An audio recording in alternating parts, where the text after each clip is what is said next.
Juste intervenir pour mettre une petite note d'optimisme et pour vous dire que finalement l'histoire se refait sans arrêt parce qu'en écoutant exactement, bon, un exemple parmi d'autres, quand on a découvert le foie d'oie, par exemple, que le foie d'oie était bon, bon ben, on l'a industrialisé, je vous parle du 3e siècle avant Jésus-Christ, et on l'a gonflé avec du lait et avec du miel et avec des produits qui n'étaient pas forcément sains, et ça a entraîné des dizaines de morts, ce qui n'a pas empêché les gens, heureusement, de réagir, des contrôles d'intervenir. Et on trouve les premiers contrôles 500 ans avant notre ère déjà qui intervenaient. Donc je crois qu'il faut quand même garder une note optimiste. Il y a encore tout de même des gens qui savent agir, qui savent faire des contrôles. Il y a effectivement, comme vous le disiez, des extrêmement bons artisans et il faut les encourager. Déjà au temps de Cléopâtre, les Égyptiens se plaignaient de boire de la bière qui était moins bonne.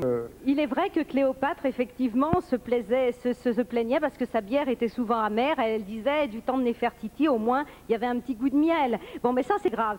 Ce que je veux dire, c'est que de tout temps, en tous les cas, il y a une volonté de s'industrialiser. Bon, et on a toujours dit que c'était meilleur avant. Voilà, au 1er siècle, on voit un développement de l'industriel, du lait, de l'huile, parce que c'était particulièrement apprécié. Problème du vin également, du vin qui était importé de Grèce et qui était coupé avec de l'eau, donc qu'on essayait de revendre et évidemment au même prix. Ça veut dire que ça va finir dans 2 siècles, on va manger quoi là?